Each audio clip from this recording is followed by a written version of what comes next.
চুয়াডাঙ্গা জেলার দর্শনা থানার অন্তর্গত বাংলাদেশের ঐতিহ্যবাহী দ্বীনী শিক্ষা প্রতিষ্ঠান দর্শনা দারুস সুন্নাত সিদ্দিকিয়া ফাজিল মাদ্রাসার উদ্যোগে ৬০তম ঐতিহাসিক তাফসিরুল কোরআন মাহফিলের স্বনামধন্য সভাপতি। আল্লাহ পাক বলেন, কিতাবুন উনজিলা ইলাইকা ফালা ইয়াকুন ফি সাদরিকা হারাজুম মিনহু লিতুনযিরা বিহি ওয়া যিকরা লিল মুমিনিন। হে নবী, এই যে একটা কিতাব আপনাকে আমি দিয়েছি, এটা দিয়ে যখন মানুষদেরকে সতর্ক করবেন তখন আপনার মনের ভেতরে কোনো সংশয়, সন্দেহ, দ্বিধা, দ্বন্দ্ব, ভয়, ভীতি এগুলো যেন কাজ না করে। কারণ এই কোরআন মুমিনদের জন্য উপদেশ। বলেন সুবহানাল্লাহ। আয়াতের মাঝে আছে হারাজুন। তাফসির হাক্কানি, মুফাসসির এই শব্দটার দুইটা ব্যাখ্যা দিয়েছেন। এক নম্বরে যখন কোরআনে কারিম আপনি উপস্থাপন করবেন মানুষের সামনে, ব্যাখ্যা দিয়ে বিশ্লেষণ করে তাফসির আকারে, অনেক মানুষ এমন আছে কোরআনের বক্তব্য না বোঝার কারণে মন খারাপ করতে পারে। এই মানুষ দেশে এখন নেই, এই 15.5 বছর আরও বেশি ছিল। এরা কোরআনের বক্তব্য না বুঝে আন্দাজে মন খারাপ করতো, রাগ করে থাকতো। কথা বলেন ঠিক কিনা? যেহেতু এখন স্বাধীন হয়ে গেছে, এখন আর নেই। হ্যাঁ, এখনও আছে। জালেম বিদায় নিয়েছে, কিন্তু মুনাফিক এখনো জাতির ভেতরে আছে। কারণ মুনাফিক তৈরি হয় ইহুদি, খ্রিস্টান, বৌদ্ধ, হিন্দু, মাজুসি এদের ভেতরে নয়। মুনাফিক তৈরি হবে কিয়ামত পর্যন্ত মুসলমানদের ভেতরে। কথা বুঝতেছেন? এখন যদি কেউ জিজ্ঞাসা করে আমি ইহুদি দেখতে চাই, আপনি ইসরায়েলে যাবেন, খালি ইহুদি পাবেন। খ্রিস্টান দেখতে চাই, আমেরিকায় যাবেন, ওখানে শুধু খ্রিস্টান পাবেন। কেউ যদি বৌদ্ধ দেখতে চায়, এই যে পাশের রাষ্ট্রে মায়ানমারে যান, বৌদ্ধ পাবেন। কেউ যদি বলে হিন্দু দেখব, আমাদের পাশে আছে দর্শনার বর্ডার দিয়ে যান, শুধু হিন্দু পাবেন। কেউ যদি বলে আমি মুনাফিক দেখব, সারা পৃথিবীর 257টা রাষ্ট্র আছে, আমার মনে হয় সবচাইতে বেশি মুনাফিক বাস করে বাংলাদেশ। কেন? কারণ 96% মুসলমান এখানে আমরা। আর নবীজি ইন্তেকালের আগে জানিয়েছেন মুনাফিক তৈরি হবে শুধুমাত্র মুসলমানদের ভেতরে। এই কারণে আজ 53 বছরে বাংলাদেশে কোরআন কায়েম হয় না। 96% যেখানে মানুষ মুসলমান দাবি করছি, সে দেশে কোরআনের আইন চালু করতে এত বছর সময় লাগবে কোন কারণে বলেন? এই জন্য আমরা জালেম থেকে মুক্ত হলেও মুনাফিক থেকে এখনো মুক্ত হতে পারিনি। আরে মুনাফিকেরা কোরআনের আলোচনা শুনে না বুঝে মন খারাপ করতে পারে, সম্ভাবনা আছে না? দেখেন তো আজকে কোনটা মন খারাপ করে। যেইটা মন খারাপ করে রাগ করবে, মনে করবেন ওইটা কি? দ্বিতীয় নম্বর হারাজনের ব্যাখ্যা হচ্ছে, হে নবী, আপনি যখন কোরআনে কারিমের তাফসির করবেন, তাফসির মানে স্পষ্ট করা, খুলে ফেলা, উন্মুক্ত করা। আবহমান কাল থেকে এই বাংলাদেশে এবাদত মনে করে অনেক কিছু মানুষ নিয়ম নীতি বানিয়েছে যে এটা এবাদত, অথচ ওটা ইসলামে নেই। কোরআনে কারিমের তাফসির করলে ওইটা খুলে যাবে, উন্মুক্ত হয়ে যাবে, জাতি বুঝবে যে এটা একটা বাটপার। কথা বলে না কেন? পৃথিবীতে দেখবেন 3টা প্রাণী আছে, এরা দিনের আলোতে বের হয় না, রাতের আধারে বের হয়। পেঁচা, বাঁদর আর চামচিকা। এটা দিনের আলোয় পাবেন, রাতের আধারে বের হয়। বের হয়ে মানুষের ফসল নষ্ট করে, কলা নষ্ট করে, বাগান নষ্ট করে। পৃথিবীর ময়দানে যারা দিনের আলো, কোরআনের আলো, সূর্যের আলো যাদের ভালো লাগে না, এই জন্যে রাতের আধার বেশি নেয়। এই জন্যে ওদের নামও দেখেন পেঁচা, বাদুর, চামচিকা। নাম শুনেই বোঝা যাচ্ছে দেখতে খুব সুন্দর হবে। পেশা কেউ একবার দেখলে কেউ মনে করবে যে আমি আরেকবার দেখি। নামের ভেতরে এবার চেহারা ফুটে উঠেছে। এই দুনিয়াতে যারা কোরআনের আলো, ইসলামের আলো, দিনের আলো যারা সহ্য করতে পারে না, এরাই কিন্তু অন্ধকারের পথগুলো বেছে নেয়। আর পৃথিবীতে অন্ধকারের সবচাইতে বড় পথ হচ্ছে শিরকের পথ, বেদাতের পথ, জুলুমের পথ। কথা বুঝতেছেন? এই সমস্ত রাস্তাগুলো তারা বেছে নেয় যারা কোরআনের আলো সহ্য করতে পারে না। কোরআন দিয়ে যখন আপনি উন্মুক্ত করবেন, স্পষ্ট করবেন, মানুষের কাছে একেবারে সব পরিষ্কার করে দেবেন, ওই মানুষগুলোর চরিত্র তখন মানুষের কাছে ক্লিয়ার হয়ে যাবে। তখন জাতি বুঝবে এটা জাতির সর্বনাশকারী। এই জন্যে ওরা তাফসীর মাহফিলে কোরআনের কথা শুনলেই মন খারাপ করে। আমরা এই দুই শ্রেণীর এক শ্রেণীতেও থাকতে চাই না। কথা বলে না কেন? আমরা থাকতে চাই কাদের ভেতরে? ইন্নামাল মুমিনুনা আল্লাযীনা ইযা যুকিরাল্লাহু ওয়াজিলাত কুলুবুহুম ওয়া ইযা তুলিয়াত আলাইহিম আয়াতুহু যাদাতুহুম ঈমানা ওয়া আলা রাব্বিহিম ইয়াতাওয়াক্কালুন। আল্লাহ পাক বলেন আমার দৃষ্টিতে, এই এদিকে তাকান, আমার দৃষ্টিতে মুমিন তো তারা যে মানুষগুলোর সামনে আল্লাহর নাম উচ্চারণ হলে এদের অন্তরাত্মা কলিজা কেঁপে ওঠে। 15.5 বছরে বহু জায়গায় কোরআনের কথা, আল্লাহর কথা বলার জন্যে অনুমতি নিতে 14 জায়গায় যাওয়া লাগতো। যাদের কাছেই গেছেন এদের অন্তরাত্মা কাঁপা দূরের কথা, এদের বিদ্যা আরো বাড়তো। স্যার বলছিলেন না আপনাদের সাবেক এমপি, যার ঘর বাড়ি পর্যন্ত এখন বিরানহীন ওজার গৃহ হয়ে গেছে। আমি আসার সময় একটা জিনিস লক্ষ্য করেছি, কুষ্টিয়া থেকে কোরআনের আয়াতের সাথে মিলালাম আসতে আসতে। সূরা নমল 19 নম্বর পারা 20 নম্বর পৃষ্ঠার 4 নম্বর লাইনের 50 নম্বর আয়াত। একটু মিলাবেন, আমার মনে হয় এই বাংলাদেশে বহু জেলার সাথে মিলে যাবে। অমাকারু মাকারাউ ওয়া মাকারনা মাকারাউ ওয়া হুম লা ইয়াশউরুন। আল্লাহ পাক বলেন ওরা ষড়যন্ত্র করেছিল, আমি আল্লাহ কৌশল করেছিলাম। এই যে মাকরন শব্দের ব্যাখ্যায় মুফাসসির দিয়েছেন, ইবনে কাসিরে আছে, ষড়যন্ত্রটা এমন পর্যায়ে পৌঁছিয়েছে যে পাহাড় পর্যন্ত তার জায়গা ছেড়ে চলে যাবে। এই 15.5 বছরের যে ষড়যন্ত্র, যতগুলো আপনি হয়তো খেয়াল করেননি সূক্ষ্মভাবে, এমন জায়গায় তারা পৌঁছিয়েছে একটা জাতিকে পুরা নাস্তিক বানাতে যা লাগে সব পায় তারা করেছিল। এমনকি সমকামিতা পর্যন্ত এদেশে জারি করার সব লাইন খোলা ছিল। এটা যেহেতু এখনো বন্ধ হয়নি, এই যে আয়াত পড়লাম এটা কিন্তু লূত আলাইহিস সালামের জামানায় যারা সমকামী ছিল তাদের বিরুদ্ধে আল্লাহ নাযিল করেছিলেন। আজ যারা বাংলাদেশে মানবাধিকারের অফিস খোলার নামে সমকামিতার অফিস ঢাকাতে খুলতে চাচ্ছেন, এদেশে একটা মুসলমানও যদি জীবিত থাকে এ স্বপ্ন সাধ পূরণ হবে না। সে যে যাই করেন, যত বড় ক্ষমতার অধিকারী হন, আমাদের কাছে সব সমান। কথা বলে না কেন? যদি ঈমান থাকে আমাদের। শব্দটা খেয়াল করেছেন, পরের শব্দে আল্লাহ মাকার না দিয়েছেন, জামা মুতাকাল্লিম। আল্লাহ বলেন ওরা ষড়যন্ত্র করেছিল আর আমি আল্লাহ নিজে কৌশল অবলম্বন করলাম। মাকারা ওয়া হুম লা ইয়াশউরুন, এমন কৌশল করেছি যারা বুঝতেও পারে নাই। আমি আসার সময় গাড়িতে আয়াতটা মিলাচ্ছিলাম, দেখি আল্লাহর কৌশলটা কেমন। ফানজুর কাইফা কানা আকিবাতু মাকরিহিম আন্না দাম্মারনাহুম ওয়া কওমাহুম আজমাইন।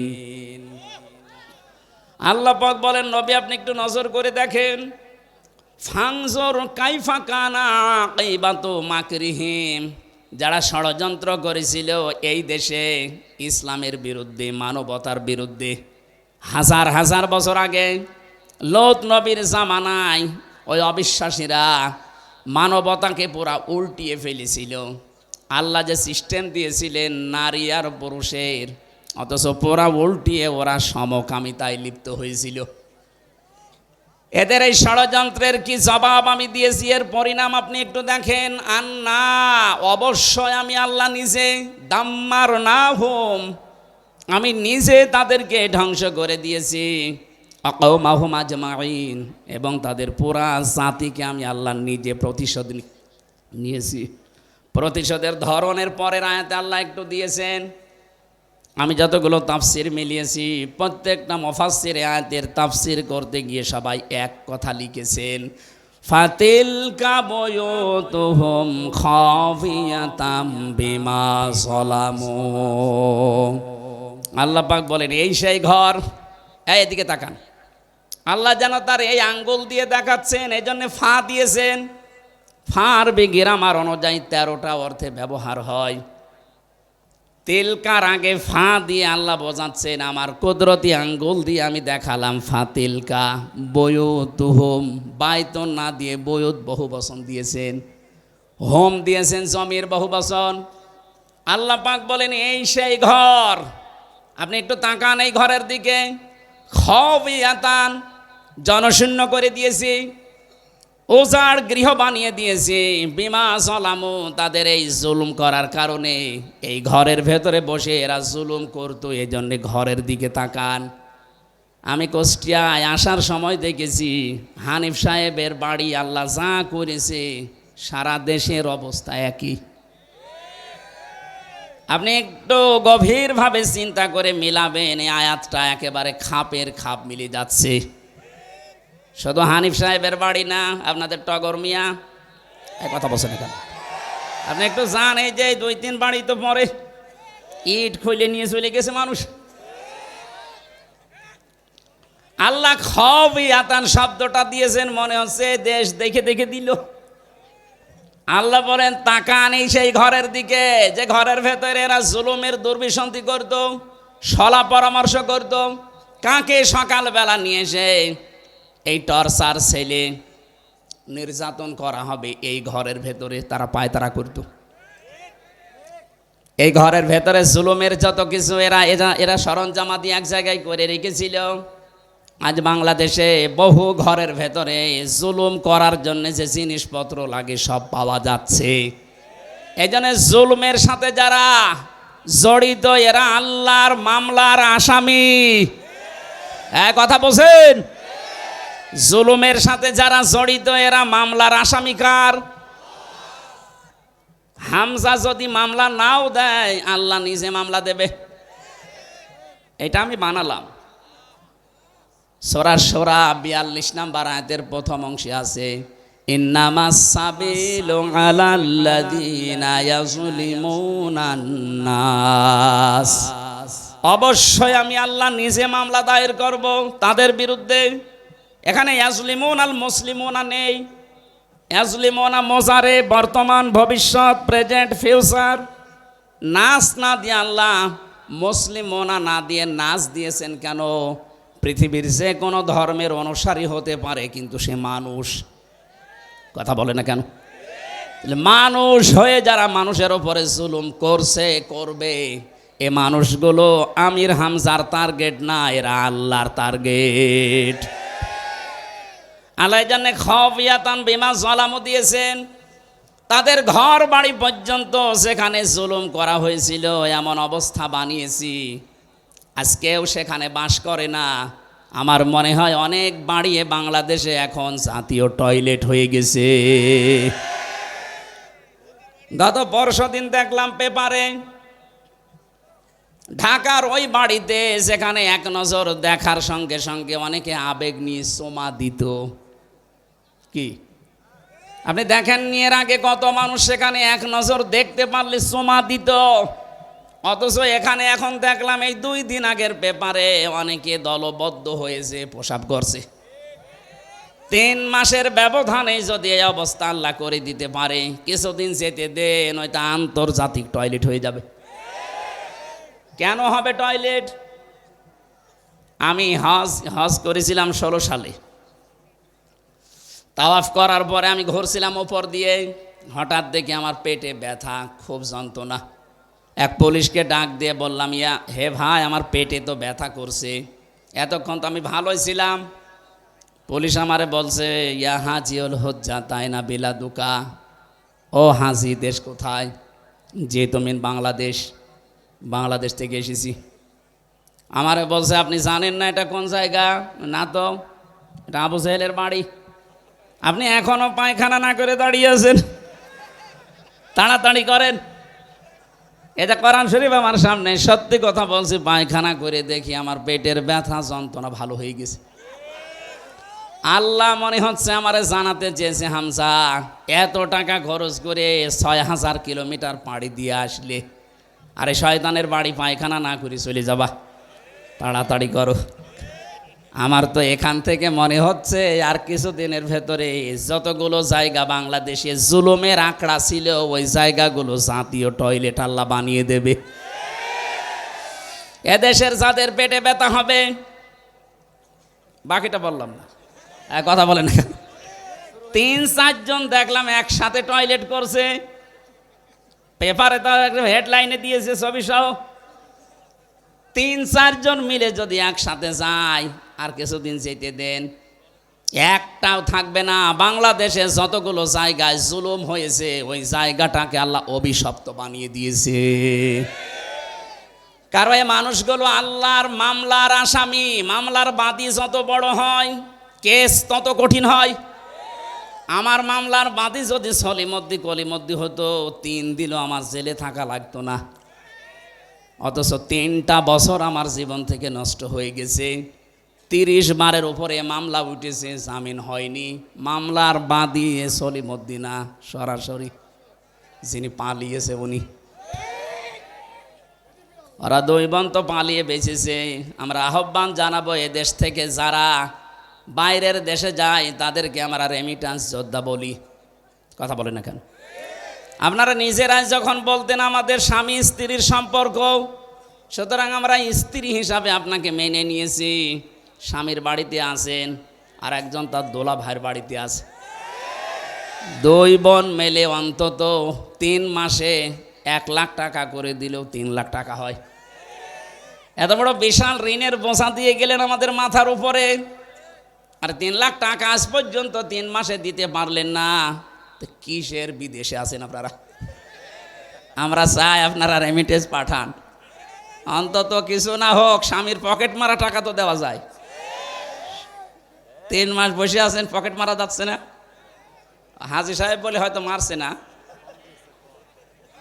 এই 8-9 দিন আমরা দেখতে পাচ্ছি একটা মিথ্যা কথা ছড়িয়ে বেড়াচ্ছে সারা বিশ্বের মোড়লদের কাছে, যে আমি নির্বাচিত ছিলাম, আমাকে উৎখাত করা হয়েছে। এটা ডাহা মিথ্যা কথা। এটাকে যে ঘোড়াকেও জিজ্ঞাসা করেন যে 15.5 বছরে যারা ছিল ওরা কি নির্বাচিত ছিল, ঘোড়াও হাসবে। এটা কথা বললেন? এ 15.5 বছরে তো নির্বাচনই হয়নি, তো নির্বাচিত হইল কি করে? কোরআনে কারীম জানিয়েছে, হুয়া জেতাবাকুম, সূরা হজের 78 নম্বর আয়াতের মাঝের অংশে আছে, আল্লাহ বলেন, আমি আল্লাহ নিজে তোমাদেরকে নির্বাচিত করি। দর্শনাবাসী, নির্বাচিত করা হয় যে পদ্ধতিতে, তার নাম নির্বাচন। কথা বলেন না কেন? নির্বাচনই তো 15 বছর হয়নি, আপনি নির্বাচিত হইলেন কি করে? আমি চাই একটা হাসি মানুষ এত বড় ডাহা মিথ্যা কথা বলে পৃথিবীর মানুষের কাছে আমাদেরকে যেন আর কালার করেন না। কারণ আমি নিজে হাসি তো আমার গায়েও লাগে। কথা বলেন না কেন? আপনার ওই কর্মকাণ্ড দেখে আমাকেও মানুষ বলবে পাঁজি। আমি আপনার জন্য গালি খেতে চাই না।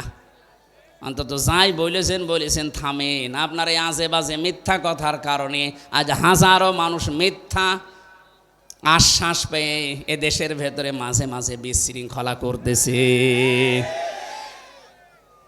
এই জন্য জুলুম যারা করে, জুলুমের সরঞ্জামাদি যারা তৈরি করে রাখে, এরা সরাসরি টার্গেট কার? কিয়ামতে যিনি নিজে বিচারপতি, নিজে বিচার করবেন, তিনি মামলার বাদী। দেশের প্রধান আমার মামলার বাদী ছিল, এজন্য আমার জামিন হয়নি। আপনি হিসাব করে দেখেন, এদেশে 1628টা চেয়ার ছিল, এই চেয়ার না। যারা 2 জন পালিয়েছে ওনাদের 2 জনেরও 2টা চেয়ার ছিল, একজনের আসল চেয়ার আর একজনের অদৃশ্য চেয়ার। বাকি এখনো 1627টা চেয়ার মিলে যারাই ছিল, আমি যতটুকু লেখাপড়া করে বাস্তবতা মিলিয়েছি, প্রত্যেকটা চেয়ারে যারা সব জালেম, হয় জালেম নয় জালেমের সহযোগী। এক কথা বলে না কেন? তিরমিজি শরীফের হাদিস, নবীজি বলেন, কেউ যদি জেনে শুনে কোনো জালেমকে সাপোর্ট করে, সহযোগিতা করে, তার পেছনে থাকে, অথচ লোকটা জানে যে ওই লোকটা জালেম, তাহলে সে আমি নবীর উম্মত থেকে বের হয়ে যায়। 15.5 বছরে যারা জুলুম করেছেন, জুলুমের সহযোগী ছিলেন, সাপোর্ট দিয়েছেন, ভালোবেসেছেন, সে যেভাবেই হোক তার পেছনে ছিলেন, আপনি কিন্তু আর নবীর উম্মতের ভেতরে নেই, আপনি বের হয়ে গেছেন। আমরা চাচ্ছি এই মিথ্যা প্রলোভন দিয়ে, উস্কানি দিয়ে এদেশে যেন আর কোনো বিশৃঙ্খলা তৈরি না হয়। কথা বলেন না কেন? আমি খাবিয়াতান পড়েছি বারবার, কেন? এই ভালো করে বুঝবেন। আল্লাহ বলেন, ফাতিলকা বুয়ুতুহুম খাবিয়াতাম বিমা যালামু ইন্না ফি যালিকা লাআয়াতাল লিকাউমি ইয়ালামুন। এখানে লামে তাকিদ আছে, যারা জ্ঞানবান তাদের জন্য এখানে একটা শিক্ষা আল্লাহ দিতে চান। কি সেই শিক্ষা? আমি কিন্তু প্রশ্ন করবো এখানে এবার আলেমদেরকে। না ঠিক আছে স্যার, খাবিয়াতান শব্দটার ব্যাখ্যা বারবার এই শব্দ উচ্চারণ করছি এই কারণে, পৃথিবীতে আল্লাহ বোঝাতে চেয়েছেন এই যে লাআয়াতাল লিলামে তাকিদ, লিকাউমি ইয়ালামুন, যারা জ্ঞান রাখে তাদের জন্য এখানে নিদর্শন আছে, শিক্ষা আছে। কি সেটা? আগামীতে যারা দুনিয়াতে ক্ষমতায় বসবে, এরা যদি জুলুমকারী হয়, তাদের ঘর বাড়ি আল্লাহ এদের মতো করে দেবে। আমি আশা করি আপনি বুঝেছেন। এরপরও যদি না বোঝার ভান করে থাকেন, এদিকে আসেন। ঠিক আছে। আল্লাহর দৃষ্টিতে ইমানের দাবিদার তারা, যাদের সামনে আল্লাহর নাম উচ্চারণ হলে ওদের অন্তরাত্মা কেঁপে ওঠে। অজিলাত কুলুবুহুম, তাদের কলবে কাঁপ ধরে। ওয়াইদা তুলিয়াত আলাইহিম আয়াতুহু যাদাতহুম ঈমানা, তাদের সামনে কোরআনে কারিম তেলাওয়াত করলে, ব্যাখ্যা বিশ্লেষণ তখন করবেন, হেনবি দেখবেন তাদের ঈমান যা আছে ওটা আরো বেড়ে গেছে। আয়াতের ব্যাখ্যা সূরা মায়েদার 73 নম্বর আয়াতে, 83 নম্বর আয়াতে আল্লাহ ব্যাখ্যা দিয়েছেন, ওয়াইদা সামিউ মা উনসিলা ইলার রাসূলি তারা আয়ুনাহুম তাফিদু মিনাদ দামি মিম্মা আরাফু মিনাল হক ইলা আখিরি আয়াত। হে নবী, আপনি যখন কোরআনে কারিম তাদেরকে তেলাওয়াত করে শোনাবেন, যে মানুষগুলো আপনার সামনে বসে আছে, এরা যদি আপনার এই কোরআন বুঝতে পারে, উপলব্ধি করতে পারে আল্লাহর ভাষা, আপনি দেখবেন মনের অজান্তে অনেকের চোখ দিয়ে পানি পড়ছে। কোরআনের কথা শুনে সবার চোখে পানি আসবে না, এটা বোঝার মতো, অনুধাবন করার মতো যোগ্যতা থাকা লাগবে আপনার। আপনি দেখবেন যারা স্থিরভাবে কোরআনে কারিমের কথাগুলো উপলব্ধি করার নিয়তে শুনছে, আপনি তাদের চোখের দিকে তাকিয়ে দেখবেন মনের অশান্তে কখন তারা কেঁদে ফেলেছে তারাও জানে না। এজন্য ঈমান যাদের আছে, মাস্ট বি কোরআনের আলোচনায় তাদের ঈমান বাড়বেই। এ কথা কার? এখন যদি বলেন আমার ঈমান তো বাড়ে না, আপনার ঈমান থাকলে তো বাড়বে। প্রশ্ন আসতে পারে আমার ঈমান আছে কি না, আমি কি করে টের পাবো? সাহাবী প্রশ্ন করলেন, হে নবী, আমার যে ঈমান আছে কিভাবে আমি টের পাবো? বিশ্বনবী বলেন, ইদা সাররাতকা হাসানাতুকা ওয়া সাতকা সাজ্জিয়াতুকা ফাংতা মুকমিন, যখন তোমার ভালো কাজগুলো তোমাকে আনন্দ দেবে, অন্যায় কাজগুলো করলেই ভেতর থেকে একটা বাধা আসবে, তোমার কষ্ট লাগবে, ফাংতা মুকমিন, তখন বুঝবে তোমার ঈমান আছে। দর্শনবাসী, ভালো কাজ সবার কাছে 15.5 বছরে ভালো লাগে নাই। কথা বলেন না কেন? আমি জেলে যাওয়ার আগে 19 সালে এখানে আসার জন্যে ওনারা সব আয়োজন কমপ্লিট করেছিল, যেদিন আসবেন তার একদিন আগে আপনি মানা করে দিলেন। এ কাজটা কি খারাপ কাজ ছিল না ভালো কাজ ছিল? কাজটা তো ভালো কাজ ছিল, কোরআনের প্রচার করা। আপনি কোন নিয়তে এটা বন্ধ করে দিলেন? স্যার বলছিলেন যে আমির হামজা বাদ দিয়ে অন্য হুজুর নিয়ে আসলে হয়তো। কি অন্য হুজুর এসে আপনার বাবার কথা বলবে? এই জন্য ভালো কাজ যে মানুষগুলোর ভালো লাগে নাই, এটা যে বন্ধ করা অন্যায় ছিল, আপনার কাছে অন্যায় মনেও হয়নি। কথা বলেন না কেন? অন্যায় তো মনে হয়নি, আরও আপনি আনন্দ দিয়ে বাধা দিয়েছেন। আপনি নামাজ পড়তে পারেন, রোজা রাখতে পারেন, হজ করে আসতে পারেন, মাদ্রাসার সভাপতি হতে পারেন, আপনার ঈমান নেই। এটা আমি একটু বেশি বলে ফেললাম। না না, কিসের বেশি, কম হয়ে গেছে। আপনার ঈমান নেই আসলে। মুসলিম লোকটা যদি নামাজও পড়ে, রোজা রাখে, বলে আমি মুসলমান, এরপরেও লোকটার ঈমান নেই। বলেন নাউজুবিল্লাহ। নবীজি কোরআন আবু জেহেলের সামনে পড়েছিলেন, আবু বকরের সামনেও পড়েছিলেন। হযরতে আবু বকর কোরআন শুনে তার ঈমান বেড়ে গেছে, আর একই কোরআন আবু জেহেল শোনার পরে তার শয়তানি বেড়ে গেছে। এখানে আবু বকরের মতো মন নিয়ে বসলে আপনার ঈমান বাড়বেই। কথা বলে না কেন? আর যদি আবু জেহেলের মতো মন নিয়ে বসেন, আমির হামজা না বাইজিদ না, ওদের বাবারা বললেও আপনার ঈমান বাড়বে না, আপনার শয়তানি বাড়বে। এখন দেখেন কার শয়তানি বাড়ে। ওয়ালা রব্বিহিম ইয়াতাওয়াক্কালুন। বাড়ি যাওয়ার আগে ওই মানুষগুলো সিদ্ধান্ত নিয়ে যাবেন, আয় আল্লাহ তাআলা, দুনিয়ায় যতদিন আছি তোমার উপরে ছাড়া আর কারো উপরে ভরসা করব না। জোরে বলেন আল্লাহু আকবার। আমরা এই শ্রোতা হতে চাই, আল্লাহ আমাদেরকে এই মানে যেন উত্তীর্ণ করেন। বলেন আমিন। দরুদ আর সালাম পড়ছি, খুব খেয়াল করে শুনবেন, আমি গতানুগতিক কথা বলি না। সালাম পড়ছি এক নবীর উপরে। দুনিয়ায় যত নবী আল্লাহ পাঠিয়েছেন, প্রতিটি নবীর কাছে অঙ্গীকার নিয়েছিলেন, আল্লাহ ওয়াদা নিয়েছিলেন, এই নবীর উপরে লা তুমিনুন্না বিহি ওয়ালা তানসুরুন্না, তাকে যদি তোমরা পেয়ে যাও তার প্রতি ঈমান আনবা। লামে তাকিদ নুনে সাকিলা, কত বড় গ্যারান্টি দিয়েছেন আল্লাহ। অবশ্যই তার প্রতি ঈমান আনা লাগবে, তাকে সাহায্য করা লাগবে। ক্বালু আকরারনা, তোমরা স্বীকার করলে। যত মানুষ, ওই যত নবী আল্লাহ নিয়েছেন দুনিয়ায়, প্রত্যেকের কাছে স্বীকৃতি। ওয়াইযা আখাযাল্লাহু মিসাকান নাবিয়্যিন, বহু বচন দিয়েছেন। আল্লাহ বলেন প্রতিটি নবী এর স্বীকৃতি দিয়েছিল, ক্বালু আকরারনা, আমরা স্বীকার করলাম। এই আয়াতটা কেন পড়লাম? আলিফ থেকে ইয়া পর্যন্ত যতগুলো অক্ষর আল্লাহ দিয়েছেন কোরআন আমাদের শেখানোর জন্য, আমরা যেটা দেখি প্রতিটি অক্ষরের ভেতরে আমার নবীর নাম এবং সম্মান, গুণগান লুকিয়ে আছে। আলিফ দিয়ে আল্লাহ বোঝাতে চেয়েছেন, আলিফ দিয়ে আমার নবী আহমদ, বা দিয়ে তিনি বাশির, তা দিয়ে তিনি মুত্তাকি, সা দিয়ে তিনি মুদ্দাসির, জিম দিয়ে তিনি জামিল। এরকম প্রতিটি অক্ষর বলতে বলতে ইয়াই গিয়ে আল্লাহ ডাক দিয়েছেন ইয়াসিন। আল্লাহ বলেন হে নেতা, আল্লাহর ঘোষণা দেওয়া নেতা এই পৃথিবীতে মাত্র একজন। এ শব্দটা শোনার পরে আমার মনে হয় অনেকের মনে এখন উকি চুকি দিচ্ছে, মনে হয় রাজনীতি করবে না। এটা যদি শুধু দুনিয়ার সাথে সম্পৃক্ত হয়তো আমি বলতাম না, এটা সম্পর্ক আখিরাতের সাথে। এবার ভালো করে খেয়াল করবেন, তাবারির ভেতরে আছে এটা, তাফসিরে কাবিরের ভেতরে আছে। ফখরুদ্দিন রাজি রহমতুল্লাহ আলাইহে এই ইয়াসিন শব্দের 5টা অর্থ তিনি দিয়েছেন। সিন মানে সাজ্জিদুল আলামিন, সিন মানে সাজ্জিদুল বাশার, সিন মানে সাজ্জিদুল কাউনাইন, সিন মানে সাজ্জিদুল আম্বিয়া, সিন মানে সাজ্জিদুল মুরসালিন।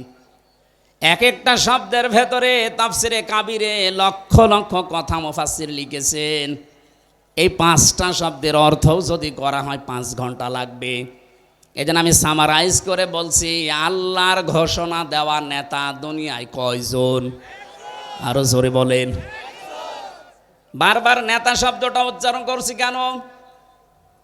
এটা যদি দুনিয়ার সাথে শুধু শেষ হয়ে যেত, কসম আল্লাহর এই আয়াত পড়তাম না। এটা সম্পর্ক পুরাপুরি আখিরাতের সাথে। কারণ মরণের পরে যে বিচার ব্যবস্থা আরম্ভ হবে, আল্লাহ পাকের বিচার ব্যবস্থা 3 ধাপে থাকবে। কয় ধাপে? আমাদের বাংলাদেশে বিচার হয় কয় ধাপে? 4 ধাপে। এখানে অ্যাডভোকেট আছে যারা, চুয়াডাঙ্গার ম্যাজিস্ট্রেট কোর্ট থেকে যদি আপনার বিরুদ্ধে রায় আসে, আপনি কিন্তু বলতে পারবেন না যে না আমি মানি না, তাহলে রাষ্ট্রদ্রোহী মামলা হবে। এতটুকু বলা যায় যে আমি ন্যায় বিচার পাইনি, আমি আরেকটু উপরে যাব। কোথায় যাবেন? যান জজ কোর্টে যান। চুয়াডাঙ্গার জজ কোর্ট থেকে যদি আপনার বিরুদ্ধে রায় আসে, আপনি বলতে পারবেন না আমি মানি না, আবার মামলা হবে। এতটুকু বলা যায় যে আমি ন্যায় বিচার পাইনি, আমি আরও উপরে যাব। কোথায় যাবেন? যান ঢাকাতে হাইকোর্টে যান। হাইকোর্টের 54টা বেঞ্চ আছে, যে কোনো বেঞ্চে আপনার মামলা তুলবেন। ওখান থেকে যদি আপনার বিরুদ্ধে রায় আসে, আপনি বলতে পারবেন না আমি মানি না। এতটুকু বলার ক্ষমতা আছে যে আমি ন্যায় বিচার পাইনি, আমি আরও উপরে যাব। কোথায় যাবেন? যান সুপ্রিম কোর্টে যান। ওখানে আবার 2 ভাগ আছে। এই যে 4টা বাংলাদেশের বিচার ব্যবস্থায় ধাপ আছে, কয়টা? আল্লাহ বলেন কিয়ামতের দিন আমিও বিচার ব্যবস্থা সাজাবো, ধাপ দিয়েছি 3টা। প্রথম ধাপেই মানুষকে আপনার সামনে দাঁড় করাবো, স্রেফ একা একা। এখান থেকে শিক্ষা পাবেন একটা। সূরা মারিয়ামের 95 নম্বর আয়াতে আছে, ওয়া কুল্লুহুম আতিহি ইয়াউমাল কিয়ামাতি ফারদা। আল্লাহ বলেন কিয়ামতে প্রতিটি মানুষকে আমার সামনে দাঁড় করাবো বিচারের জন্য, প্রথম ধাপে একা একা। কয়জন করি? বলেন বলেন, কি বুঝলেন এখান থেকে? এই বাংলাদেশ, ভারত আর পাকিস্তান, এই 3টা দেশে এই ঝামেলাটা আছে। বহু মানুষ আজ পীরের নামে, দরবেশের নামে ধোঁকা দিয়ে অনেককে বোকা বানিয়ে এই শিক্ষা দিচ্ছে, তোর কোনো চিন্তা নেই, কিয়ামতের দিন আমি আছি, তোকে বাঁচিয়ে দেব।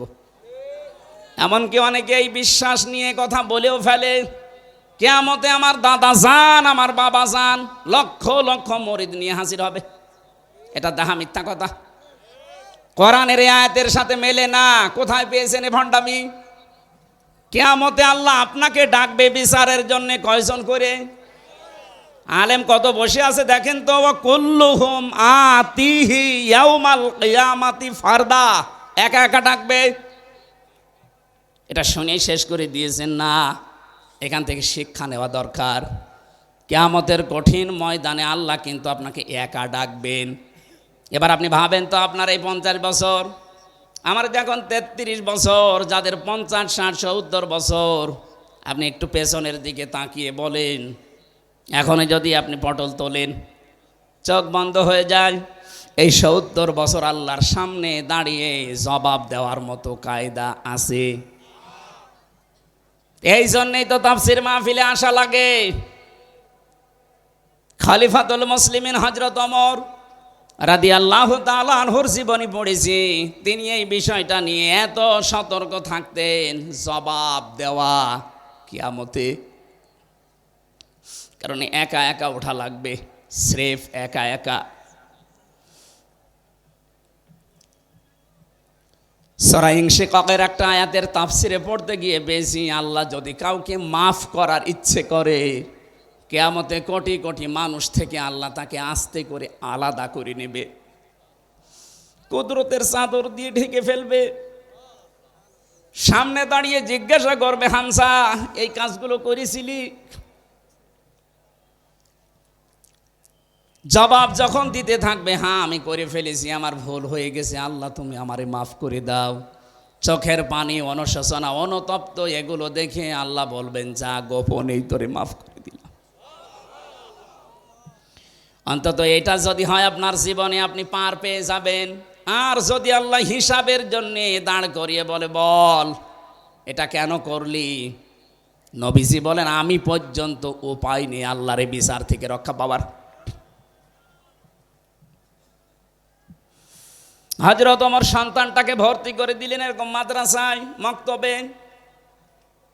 প্রধান বিচারপতি ওই দেশে ওই সময় হযরতে আলী, তার ছেলে হোসাইনকেও ভর্তি করে দিয়েছে। হযরত আব্দুল্লাহ বিন ওমর তিনি বসে আছেন, হোসাইন কলম ফেলে দিয়ে বলছে কলম তুলে দাও। একবার, দুইবার, তিনবার বলার পরে উনি তিনবারই তুলে দিয়েছেন। চতুর্থবার উনি বলে ফেললেন, আপনি কি মনে করেন আমি কি আপনার চাকর খাদেম নাকি? হযরত হোসাইন ওই সময় বলেছিলেন, আব্দুল্লাহ তুমি শুধু খাদেম না, তুমি খাদেমের বাচ্চা খাদেম। অথচ ওই সময় তিনি প্রেসিডেন্টের ছেলে। রাগ করে বাড়িতে গেছে, আব্বাকে বলছে আমি আর মাদ্রাসায় যাব না। হোসাইন আমাকে গালি দিয়েছে, ছোট করেছে মানুষের সামনে, বিচার না করলে মাদ্রাসায় আমি আর যাব না। হযরত ওমর বিচক্ষণ ছিলেন, বললেন না বিচার এখন না, জমার দিন হাজারো মানুষের সামনে বিচার করব। জমার খুতবা দিচ্ছিলেন, হঠাৎ আলোচনা বন্ধ করে দিলেন। ডাক দিয়ে বললেন, হোসাইন আসো। বলে হ্যাঁ সামনে আসো। তুমি ক্লাসে সবার সামনে আমার ছেলেটাকে খাদেমের বাচ্চা খাদেম বলে ছোট করেছো, গালি দিয়েছো। হযরত হোসাইন তিনি নির্দ্বিধায় বললেন হ্যাঁ দিয়েছি। কেন দিলে? হোসাইন ডাক দিয়েছে, খলিফা বুকে হাত দিয়ে বলেন তো আপনি কি আমার নানার খাদেম ছিলেন না? হযরত ওমরের কথা বন্ধ হয়ে গেছে। ডাক দিয়ে বলে, হোসাইন আমি তো এভাবে চিন্তা করি নাই। হ্যাঁ আমি তো তোমার নানার খাদেম ছিলাম। তুমি এই কথাটা লিখে দিতে পারবে? কাগজ নিয়ে আসেন। খেজুরের পাতা নিয়ে এসেছে, উনি লিখে দিলেন, ওমর আমার নানার খাদেম ছিল, আমি দেখেছি। ইতি হোসাইন ইবনে আলী। সই করে দিলাম, যান। কাগজটা হাতে নিয়ে হযরত ওমর সোমা খেলেন। ডাক দিয়ে বলেন, নবীর সাহাবীরা বিচার হয়ে গেছে, আর কিছু করার নেই। ছোট মানুষ আব্দুল্লাহ তো বোঝে না, বলে আব্বা তুমি তো বিচার আরম্ভই করলে না, হোসাইনকে শাস্তি দিবা না, কি বিচার করলে? হযরত ওমর বলে, সন্তান যে বিচার করেছি এখন না, কিয়ামতেও কাজে লাগবে। আমি যখন মারা যাব এই কাগজটা আমার কাফনের ভেতরে দিয়ে দিও। ময়দানে মাহশারে প্রথম আল্লাহ তো আমাকে একা ডাকবে, স্রেফ একা একা। আমি কোরআনের ভাষা জানি, অকুল্লুহুম আতিহি ইয়াউমাল কিয়ামাতি ফারদা। কিয়ামতে যখন আল্লাহ আমাকে একা ডাকবে, আমার জীবনের কিছুই যদি আল্লাহর ভালো না লাগে, পছন্দ না হয়, এই কাগজটা আল্লাহকে দেখাবো। রব্বুল আলামিন একটু তাকিয়ে দেখো, এখানে তোমার নবীর নাতি লিখে দিয়েছে আমি নবীর খাদেম ছিলাম। এই ওসিলা হলেও আজকে তুমি আমারে মাফ করে দাও। কিয়ামতের প্রথম বিচারে আমি কিন্তু বলেছি একা একা উঠবেন। কোন বাবা, কোন সন্তান, কোন মা, কোন হেতাকাঙ্ক্ষী, অফাসিলাতি হিল্লাতি তৌবি, তোমার জ্ঞাতি গোষ্ঠী দলের লোক কেউ থাকবে না, একা উঠতে হবে। সুতরাং আমাদের জীবন এখন থেকে পরিবর্তন করা দরকার। আমি যেন একা উঠে আল্লাহর সামনে আমার এই জীবনটার হিসাব দিতে পারি। কিয়ামতে এবার দ্বিতীয় বেচার ব্যবস্থায় আল্লাহর একা ডাকবেন না। ভালো করে শুনবেন। আমি যে বলছিলাম কেন এই নেতা শব্দটা বলছি, ইয়াউমা নাদউ কুল্লা উনাসিম বিইমামিহিম। সূরা বানী ইসরাইল 15 নম্বর পারা 8 নম্বর পৃষ্ঠার 3 নম্বর লাইনের 71 নম্বর আয়াতের প্রথম অংশে আছে। এটা ফি জিলালিল কোরআনে তাফসিরে আছে। আল্লাহ পাক বলেন, কিয়ামতের দিন প্রতিটি মানুষকে এবার আর একা না, এবার ডাকবো তার নেতার সাথে। কার সাথে? আপনার বিবেক কি বলে বলেন তো? আপনি এতদিন যে নেতার পেছনে স্লোগান দিয়েছেন, যার পেছনে মিছিল দিয়েছেন, যাকে রায় দিয়েছেন, কিয়ামতে যদি ওই নেতা আপনার সামনে থাকে, তার পেছনে থাকবেন আপনি। আল্লাহর কসম, রাজনীতির কথা না, আপনি ধরা খাচ্ছেন এই জন্য বলছি। কিয়ামতে ওই লোকটার সাথে আপনি যদি ওঠেন, আপনার বিবেকে কি বলে আপনাকে আল্লাহ মাফ করবে বলে মনে হয়? কথা বলেন না কেন? আপনি এখনই বলছেন না, আপনি 100 ভাগ ধরা খাবেন। ও বলছে ঠিক।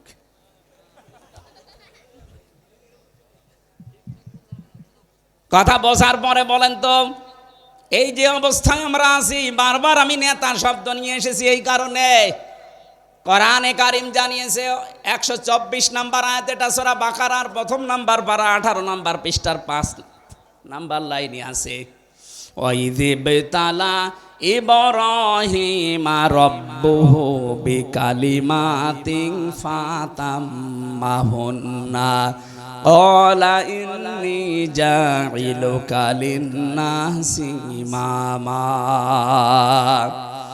আমি ইব্রাহিমকে পদে পদে পরীক্ষা নিয়েছিলাম বিভিন্ন কালিমার মাধ্যমে। আমার ইব্রাহিম প্রতিটি পরীক্ষায় উত্তীর্ণ হয়েছে, পাশ করেছে। আমি আল্লাহ শেষ পরীক্ষায় খুশি হয়ে তাকে মানুষ জাতির জন্য, মানব জাতির জন্য ইমাম বানিয়ে দিয়েছি। হযরতে ইব্রাহিম নবী ওই সময় প্রশ্ন করেছিলেন, ক্বালা মিন যুররিয়াতি, হে আল্লাহ, এই যে নেতা হওয়া, নেতৃত্ব দেওয়ার গুণাবলী, এটা কি শুধু আমি একাই পেলাম, নাকি আমার সন্তানাদি যারা কিয়ামত পর্যন্ত আসবে তারা কি নেতা হতে পারবে, নেতৃত্ব দিতে পারবে? আল্লাহ সঙ্গে সঙ্গে জবাব দিয়েছেন, ক্বালা লা ইয়ানালু আহদিস যালিমিন। এখানে যারা আরবি গ্রামার বসে, ইয়ানালু এটা মুজারি, বর্তমান, ভবিষ্যৎ, প্রেজেন্ট, ফিউচার, শেষে আল্লাহ যালিমিন দিয়েছেন। আল্লাহ বলেন, ইব্রাহিম, তোমার সন্তান আদিতে যারা কিয়ামত পর্যন্ত আসবে তারা নেতৃত্ব দিতে পারবে, নেতা হতে পারবে, কিন্তু কোনো জালেমের জন্য আল্লাহর অঙ্গীকার নেই। আয়াতে মুফাসসির ফি জিলালিল কোরআনে লিখেছেন, জালেমের জন্য নেতা হওয়া অবৈধ, হারাম। অথচ এই 53 বছরে যে যত বেশি জুলুম করেছে সে তত বড় নেতা ছিল। কথা বলে না কেন? বিশেষ করে 15.5 বছরে যে যত বেশি জুলুম করেছে মানবতার উপরে, দেশের মানুষের উপরে, তার নিজের উপরে, সে বড় নেতা হয়ে গেছে। তারাই আমাদেরকে বলে যে না, আপনি মসজিদে থাকবেন, মাদ্রাসায়, খানকায় থাকবেন, এই ময়দানে আসবেন না। এই জালেমদের জন্য এই ময়দানে থাকা জায়েজ নেই। আর জালেমরাই আমাদেরকে উল্টা ফতোয়া দেয়। এই জন্য আপনার নেতা ঠিক করা লাগবে। আল্লাহর ঘোষণা দেওয়া নেতা যেহেতু একজন, তার আদর্শ মেনে দুনিয়ায় যারা চলে তারা আপনার নেতা। তার আদর্শের বাইরে যারা আছে তারা আপনার জন্য নেতা হতে পারে না। এখন আপনার বিবেকে যা বলে আপনি তাই করেন। তেলাওয়াত করেছিলাম কোরআনে কারিমের 6666টি আয়াতের মাত্র একটা আয়াতের এক অংশ, 3 ভাগের 1 ভাগ আমি পড়েছি।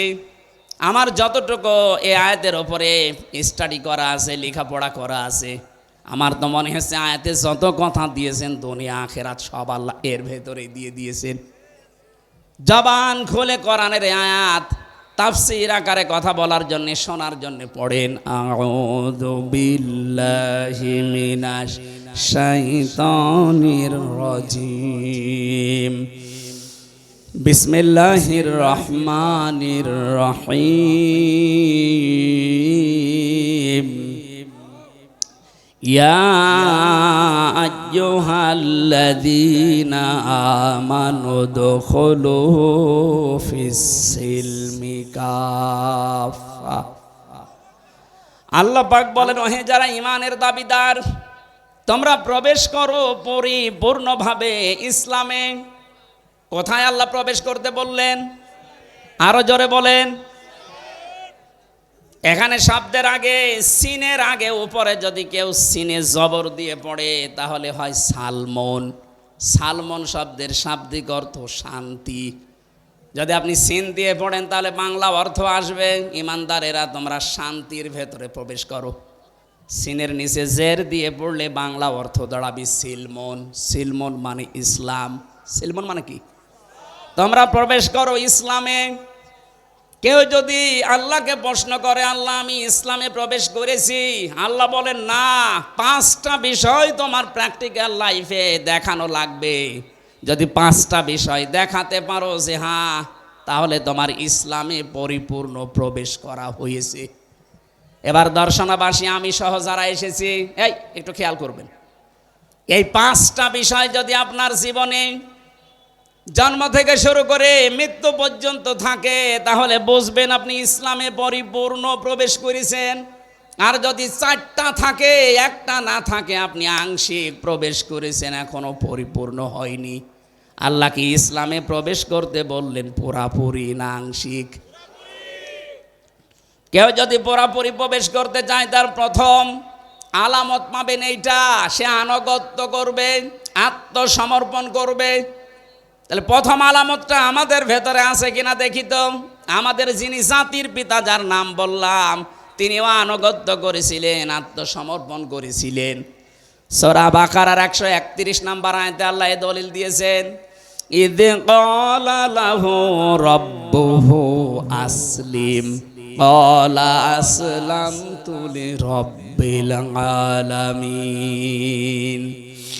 হযরত ইব্রাহিমের কথা স্মরণ করো, যখন তার রব বলেছিলেন স্যালেন্ডার করো, আত্মসমর্পণ করো, তিনি সঙ্গে সঙ্গে বিনা প্রশ্নে বিনা চিন্তা ভাবনায় বলেছিলেন, আমি মহান রব্বুল ইজ্জাত ওয়াল জালালের কাছে আত্মসমর্পণ করলাম। আত্মসমর্পণ কেউ করলে তার জীবনে 7টা কাজ পাওয়া যাবে। কয়টা? না, আপনারা শুনছেন না। এই শুনতেছেন? কেউ যদি ইসলামে প্রবেশ করে তার আলামত 5টা। কেউ যদি আত্মসমর্পণ করে প্রথমটা, তার জীবনে কয়টা কাজ পাওয়া যাবে?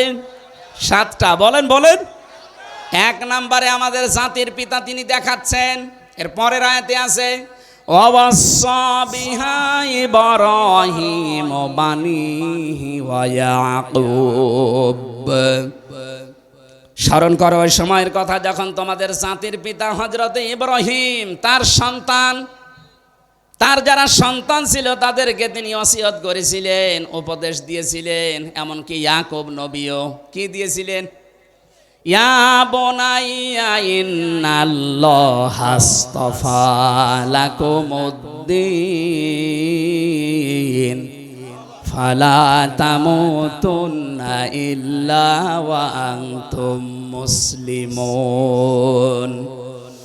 হযরত ইব্রাহিম প্রথমে বলেছিলেন, হে আমার কলিজার টুকরা সন্তানেরা, অবশ্যই আল্লাহ তোমাদের জন্য চয়ন করেছেন, নির্বাচিত করেছেন, মনোনীত করেছেন এই পৃথিবীতে একটা দিনকে। কয়টা দিন? এই জন্য দিনের আগে এখানে আলিফ লাম দেওয়া আছে। আল্লাহ আমাদের জন্য নির্বাচিত করেছেন মাত্র একটা দিনকে। এখন দিন কি? বাংলাদেশে অধিকাংশ মানুষ আমরা মনে করি দিন মানে ইসলাম, দিন মানে ধর্ম। দিন মানে কি? এই যে ধর্ম বলে যারা চালিয়ে দেন, ধর্মের ইংরেজি একটা শব্দ আছে রিলিজিয়ন, অথচ দিন শব্দের 19টা অর্থ আমি পেয়েছি আরবি অভিধানের ভেতরে। যতগুলো আছে একটাও দিন মানে ধর্ম লেখা পাইনি। দিন মানে একটা পেয়েছি 19টার, কনস্টিটিউশন, সংবিধান। এটা আমরা বাংলাদেশে অনেকে না বুঝলেও ফেরাউন কিন্তু হাজার হাজার বছর আগে ভালো করে বুঝেছিল, দিন মানে সংবিধান।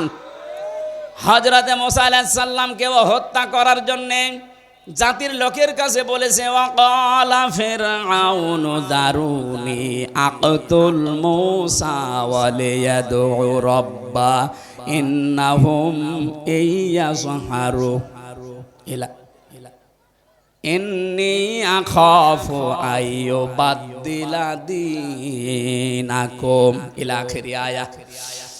সূরা মুমিনের 26 নম্বর আয়াতে আল্লাহ জানিয়েছেন, ফেরাউন বলেছিল আমাকে ছেড়ে দাও, আমি মুসাকে হত্যা করব, সে তার রবকে ডাকুক। আমি আশঙ্কা করছি, আমি ভয় পাচ্ছি সে আমার দিনকে উল্টিয়ে দেবে। এখানে দিন মানে সংবিধান, রাষ্ট্রের নিয়ম নীতি। বাংলাদেশে আজ দিন মানে ধর্ম মনে করে অনেকে আনন্দে আত্মহারা হয়ে আছে, অথচ ফেরাউন বুঝেছিল দিন মানে সংবিধান। আমরা যদি এইটা আজ বুঝতে পারতাম দিন মানে সংবিধান। এখন সংবিধান সংস্কারের কাজ চলছে 96% মুসলমানের দেশে। অন্তত 20 জন যদি উপদেষ্টা লাগে সংবিধান সংস্কারের জন্য, যারা দায়িত্বে থাকবে তার 18 জন আলেম লাওয়া লাগতো। তারা কোরআনে কারিমের সূরা ফুরকানে 74টা ধারা আছে। সংবিধান বানাতে 74টা ধারায় যথেষ্ট। এই ধারাগুলো যদি ব্যক্তি, পরিবার, সমাজ আর রাষ্ট্রে কায়েম করে দেওয়া যায় সংবিধানের মাধ্যমে, এই বাংলাদেশও আবার মিনি জান্নাত হয়ে যাবে। দিন মানে সংবিধান, এটা আমরা অনেকে জানি না। দিন মানে ধর্ম মনে করে বসে আছি। যারা মনে করেন দিন মানে ধর্ম, অন্যান্য ধর্মের মতো 4500 ধর্ম এখন দুনিয়ায়। কত? বলেন বলেন। দিন মানে যদি ধর্ম ধরেন, অন্যান্য ধর্মের কোনো ধর্মের কথাগুলো তাদের প্র্যাকটিক্যাল লাইফে মানা হয় না। কিন্তু আমাদের দিনে, ধর্মে, আমাদের কনস্টিটিউশনে, সংবিধানে যে কথাগুলো আছে এগুলো যেখানেই পড়বেন, যেখানেই সেট করবেন, ওইটা আপনার বাস্তব জীবনে আগে মিলানো লাগবে। আপনি নামাজে দাঁড়িয়ে যদি বলেন ইন্নাদ-দীনা ইনদাল্লাহিল ইসলাম, ওইটা আপনার প্র্যাকটিক্যাল লাইফে থাকা লাগবে।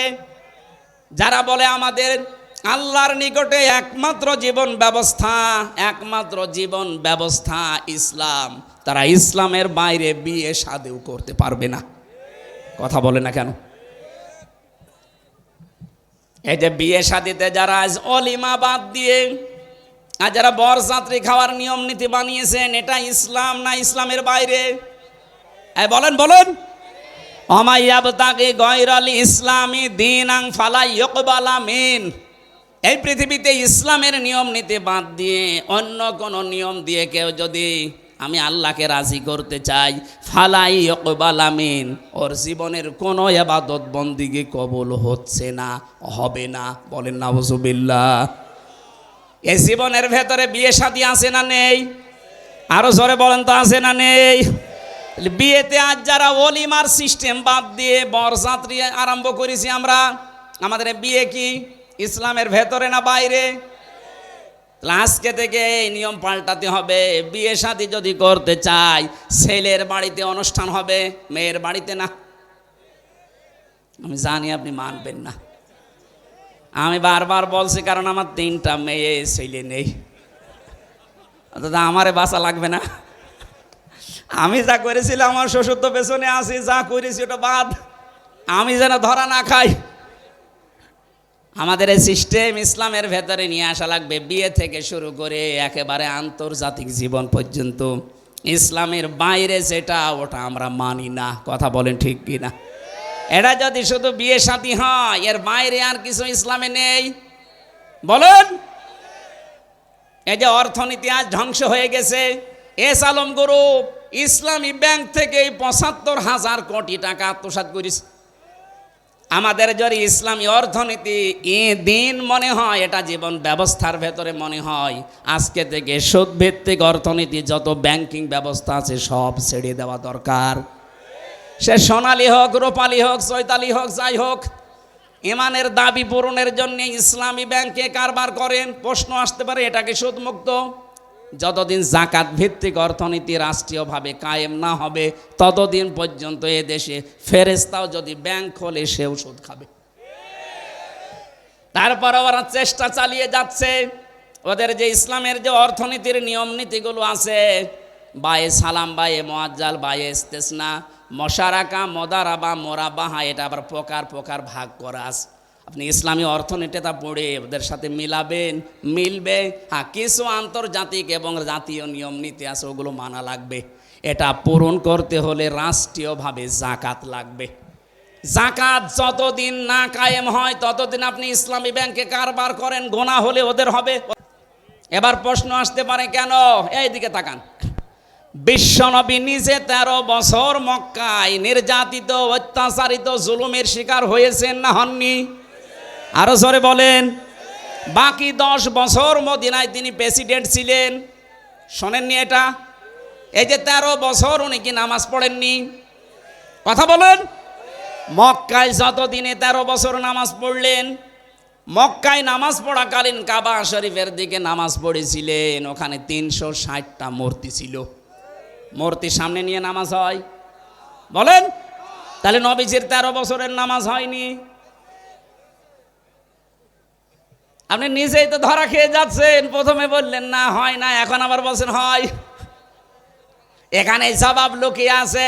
যতদিন পর্যন্ত এদেশে ইসলামী রাষ্ট্র প্রতিষ্ঠিত না হবে, ততদিন পর্যন্ত যদি ইসলামী ব্যাংকেও কারবার করেন, আপনার কারবারে গোনা হবে না, কারণ জাকাত রাষ্ট্রীয়ভাবে কায়েম নেই। যখন মদিনার মতো 10 বছর নবী প্রেসিডেন্ট হবেন, এই দেশটাও যখন 10 বছর কোরআন দিয়ে চলবে, তখন সুদ ভিত্তিক ব্যাংকগুলো এমনিতেই বন্ধ হয়ে যাবে। এবার আসেন তো, এলাকায় যারা টাকা ছেড়ে রাখেন, 1000 টাকা ছেড়ে রাখে, 1 মাস পরে 1100 টাকা করে পায়, 100 টাকা বেশি। এটা লাভ বলে, ইন্টারেস্ট বলে খান, এটা সুদ। বলেন না কেন? বলেন, এই সুদ যারা খাচ্ছেন তারা মায়ের সাথে জেনা করছেন। এত বড় কঠিন গুনাহ হয়তো অনেকে জেনে বা না জেনে করছেন, আজকেই তাওবা করে আপনি বাদ দিয়ে দেবেন। জীবনে আপনি আর এই টাকা বেশি করে নেবেন না, যা আছে ওইটা নেবেন। 1000 টাকা 100 টাকা বেশি নেবেন না। কারা কারা রাজি আছেন হাত তোলেন তো। দেখেন এই এলাকায় যে সুদ চলছে তার প্রমাণ এটা। থাক, আমি আশা করছি আপনি ছেড়ে দেবেন। আমাদের জন্যে আল্লাহ রাব্বুল আলামিন মনোনীত যেটা করেছেন তার নাম দিন, আর এই দিন যেটা তার নাম ইসলাম। এই ইসলামের বাইরে যা করা হবে কখনো আল্লাহ কবুল। আরো জোরে বলেন। তাহলে প্রথম নাম্বার অর্থ আমরা বেশি আত্মসমর্পণ করা, আনুগত্য করা। আমি যে ইসলামে প্রবেশ করেছি তার প্রথম আলামত বলেন আনুগত্য, আত্মসমর্পণ। আপনি দেখবেন জীবনের প্রতিটি ক্ষেত্রে। 2 নম্বরে ইখলাস লাগবে। জীবনে যে কোনো কাজ করতে গিয়ে যদি দেখেন যে হ্যাঁ আমার ইখলাস আছে, এই জন্য যারা একামতে দিনের দায়িত্ব এই দেশে পালন করে তাদের প্রথমে এই আয়াতটা পড়ানো হয়, কুল ইন্না সলাতি ওয়া নুসুকি ওয়া মাহইয়ায়া ওয়া মামাতি লিল্লাহি রাব্বিল আলামিন। বলেন আল্লাহু আকবার। আল্লাহ পাক বলেন, নবী আপনি বলেন আমার নামাজ, আমার কোরবানি, আমার ত্যাগ তিতিক্ষা। নুসুক শব্দের অর্থ 3টা, হজের ক্রিয়াকলাপ, কোরবানি এবং শারীরিক ইবাদত। এই 3টাকে বলা হয় নুসুক। আমার যা আছে শারীরিক ইবাদত, আমার কোরবানি, ত্যাগ তিতিক্ষা, হজের কাজকর্ম, আমার বেঁচে থাকা, আমার মরে যাওয়া, আমি সব আল্লাহর জন্য দিয়েছি, কারো জন্য দেয়নি। এরকম ইখলাস প্রতিটি জায়গায় তৈরি করা লাগবে আমাদের। তাহলে আপনি বুঝবেন আপনি ইসলামে প্রবেশ করেছেন। 3 নম্বরে বিশুদ্ধ আকীদা লাগবে। বিশুদ্ধ আকীদা কি? কোরআন শরীফ থেকে আমি পেয়েছি। কেউ যদি বলে আমার আকীদা শুদ্ধ আছে, বিশুদ্ধ আছে, অবশ্যই তাকে শিরিক আর বেদাত থেকে মুক্ত থাকা লাগবে। অথচ বাংলাদেশে আমাদের ইমানের অবস্থা শিরিক আর বেদাত দিয়ে ভরপুর, আর আমরা বলছি ইসলামে প্রবেশ করেছি। না, হচ্ছে না। এখানে যারা আমরা নামাজ পড়ি, নামাজের আগে ওযু করা লাগে। ওযু ভেঙে যায় 7টা কারণে। কয়টা বলেন বলেন? নামাজে দাঁড়ালে নামাজ ভেঙে যায় 19টা কারণে। হজ করতে গেলে হজও ভেঙে যায়, দম দেওয়া লাগে, কোরবানি দেওয়া লাগে, জরিমানা দেওয়া লাগে। রোজা রাখলে রোজাও ভেঙে যায় কয়েকটা কারণে। পৃথিবীর প্রতিটি ইবাদত নষ্ট হওয়ার পেছনে কিছু না কিছু কারণ আছে। আমরা যারা ঈমান এনেছি আমাদের ঈমানও ভেঙে যায় 10টা কারণে। কয়টা? আরো জোরে বলেন। এ 10টা কারণ যে ঈমান ভেঙে গেছে কখন অনেক আমরা জানি না, আন্দাজে মনে করছে আমার ঈমান আছে। এই জন্য আমাদের বিশুদ্ধ আকীদা তৈরি করতে হলে 10টা জিনিস মাস্ট বি আমাদের জানাই লাগবে। 2 নম্বরে আমাদের ঈমানে যেন কখনো বেদাত প্রবেশ না করে। অথচ বেদাত এখন ঘরে ঘরে ছেয়ে গেছে। ইসলামের জন্যে কিছু করা এটা বেদাত নয়, ইসলামের মধ্যে কিছু করা বেদাত। এটা বাংলা অর্থ বললাম একেবারে এক কথায়। এখানে যে মসজিদ দর্শনায় দেখতে পাচ্ছেন, এই বাজার মসজিদ, হয়তো 100 বছর আগে মসজিদটা বানিয়েছে। যখন বানিয়েছিল ওই ফরফরার পীর সাহেবের যারা ছিল ওই সময়, এই সময় কিরকম 2 তলা ছিল। ওই সময় খড়কোটা দিয়ে, টিন দিয়ে, ছাতা পাওয়ার কি খেজুরের পাতা এই সমস্ত দিয়ে হয়তো বানিয়েছিল। দিন আজ যত যাচ্ছে, আজকে তাকান এখানে টাইলস লাগিয়েছে, মোজাইক পাথর দিয়েছে, এসি লাগিয়েছে, বিউটিফাই করেছে। এটা কি ইবাদতের মধ্যে না ইবাদতের জন্যে? এই একটা থিওরি মনে রাখবেন, তাহলে বেদাত কেউ করাতে পারবে না। ইবাদতের জন্যে আপনি যা করবেন বেদাত নয়, কিন্তু ইবাদতের মধ্যে যদি কিছু করেন, কথা বুঝতেছেন? এটা জিকির করা একটা ইবাদত। এই জিকিরের শব্দ তাহলে আলাদা থাকবে যদি ইবাদত, এর নিয়ম থাকবে আলাদা, পদ্ধতি থাকবে আলাদা, সময় থাকবে জিকিরের। কোরআনে কারিমে সূরা আরাফের 205 নম্বর আয়াতে আল্লাহ দলিল দিয়েছেন, রব্বুল আলামিন বলেন আযকুর রাব্বাকা ফি নাফসিকা তাদাররুআ ওয়া খিফাতা ওয়া দুনাল জাহরি মিনাল কওলি বিল গুদুবি ওয়াল আসল ওয়ালা তাকুম মিনাল গাফিলিন। এখানে জিকির যদি কেউ করতে চায় 4টা নিয়ম মানা লাগবে। 1 নম্বরে মনে মনে, 2 নম্বরে ভীত সন্তুষ্ট হয়ে, 3 নম্বরে উচ্চ আওয়াজ বাদ দিয়ে, 4 নম্বরে 1 নম্বরে আল্লাহ রাব্বুল আলামিন বলেন মনে মনে করবা, 2 নম্বরে শব্দ ছাড়া উচ্চ আওয়াজ বাদ দিয়ে, 3 নম্বরে ভীত সন্তুষ্ট হয়ে, 4 নম্বরে কান্না জড়িত কণ্ঠে। এখন যদি আপনি 4টা নিয়ম বাদ দিয়ে নতুন কোনো নিয়ম চালু করেন, উল্টিয়ে পাল্টিয়ে উল্টাপাল্টা করে, আপনি এই 4টার ভেতরে নেই। এমনকি নতুন কোনো শব্দ যদি যোগ করেন জিকিরের ভেতরে, সুবহানাল্লাহ, আলহামদুলিল্লাহ, লা ইলাহা ইল্লাল্লাহ, আল্লাহু আকবার, এর বাইরে যদি কেউ নতুন শব্দ বলে ইয়া আলী বাবা, কেল্লা বাবা, ফতে বাবা, এটা বেদাত। এটা কি? সুতরাং আমার তাহিরি ভাই যেটা করছে এটা যে বেদাত, আর দলিল লাগবে বলেন? এরপরেও যদি কেউ সতর্ক না হন, আমার কিছু করার নেই। তাহলে আমাদের আকীদা শুদ্ধ করার জন্যে 2টা পদ্ধতি মাস্ট বি মানা লাগবে। শিরিক এবং বেদাত মুক্ত হওয়া লাগবে আমাদের ঈমান। আজ বাংলাদেশে একটা মাজলুম দলের ওপরে একটা তহমত লাগিয়ে দিয়েছে যে এদের আকীদা ঠিক নেই। আপনার আকীদা এত ভালো, একটু ফাঁসির দলির কাছে একটু যেয়ে বলেন তো দেখি, আপনার আকীদা কত ভালো চলেন তো দেখি। এটি মাঝহার সাহেবের মতো 16 বছর জেলে থাকেন, দেখি আপনার আকীদা কোন জায়গায় আছে। আমি বহু আলেমের সাথে ছিলাম, এত বড় বড় জুব্বা গায়ে দাড়ি দেখলে আমার মনে হয় জান্নাত থেকে পালিয়ে এসেছে। আমার মতো ছোট মানুষ নাই কানাকানি করতে পারে, অত বড় বড় মুরব্বী মানুষ আমার দাদার বয়সী হাউ মাউ করে কাঁদতো, অথচ কোনো কিছু না, এমনি বন্দি করে রেখেছে। আপনার এমনি বন্দি করে রাখলে যদি আপনার কান্না আসে, আপনার মতোই তো রক্ত মাংসে গড়া। আপনি যার আকীদার ভুল ধরেন, ওই লোকটা আজ 13 বছর 17 বছর কেউ বলে বসে আছে বিনা কারণে, কোনো দোষ নেই। আন্দাজে যদি কেউ তার উপরে এই তহমতগুলো লাগিয়ে দেয় যে না এ দোষ সে করেছে, কোনো মানুষ যদি কোনো অন্যায় না করে ওই দোষ তার উপরে চাপিয়ে দিলে সে যেন প্রকাশ্য পাপের বোঝা বহন করে। এই জন্য আকীদা খারাপ, এই জিকির বাদ দেওয়া লাগবে। এই পৃথিবীতে আকীদা তো তাদের সবচাইতে পরিষ্কার যারা শিরিক এবং বেদাত থেকে মুক্ত। বাংলাদেশের সবচাইতে বড় শিরিক হচ্ছে আল্লাহর ক্ষমতার সাথে অন্য কাউকে যোগ করা। এই বাংলাদেশে একটাই দল আপনি তাকান যারা বলেছিল ক্ষমতার উৎস আল্লাহ, এই কারণে তাদের নিবন্ধন বাতিল করে দিয়েছে। কেন? রাজনৈতিক দল আর নেই। এত বড় বড় হুজুরদের দল আছে, কই তাদের ভেতরেতে এইটা পায়নি, তাদের তো নিবন্ধন বাতিল হয় না। যারা বলে ক্ষমতার উৎস জনগণ, তাদেরটা বাতিল হয় না। যারা বলে ক্ষমতার উৎস আল্লাহ, তাদেরটা বাতিল করে।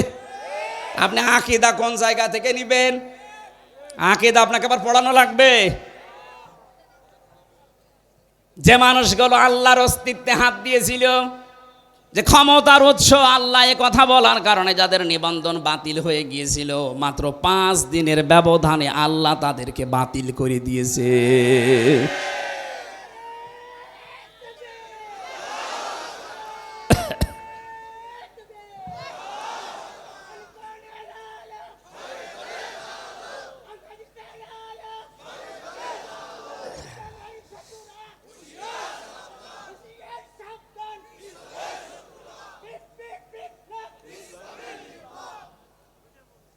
শেষ করে দেব, আমার কণ্ঠ পারছে না, শেষ করে দিই।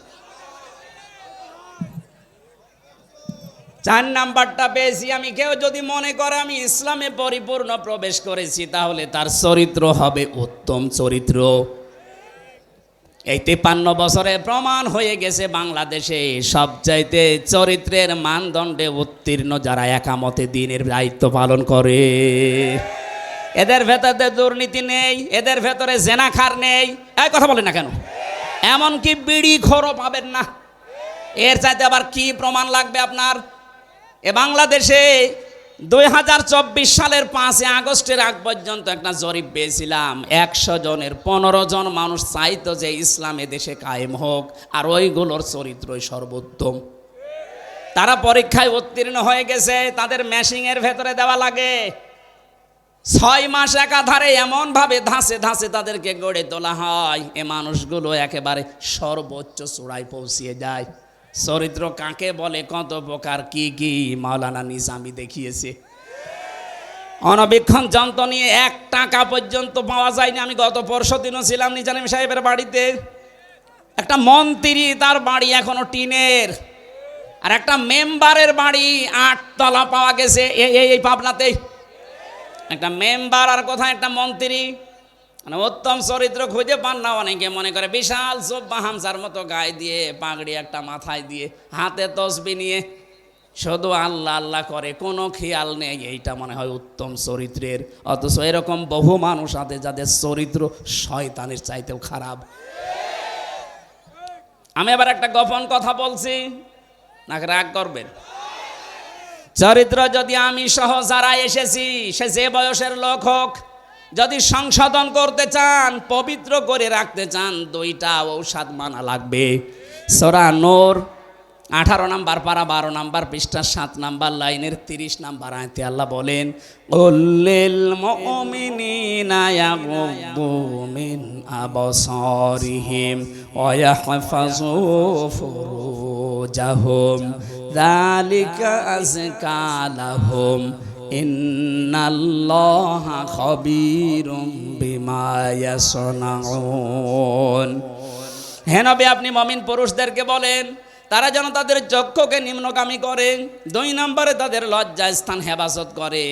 এই 2টা যদি ওরা কন্ট্রোলে রাখতে পারে, এইটা তাদের চরিত্রকে পবিত্র পরিষ্কার করে রাখবে।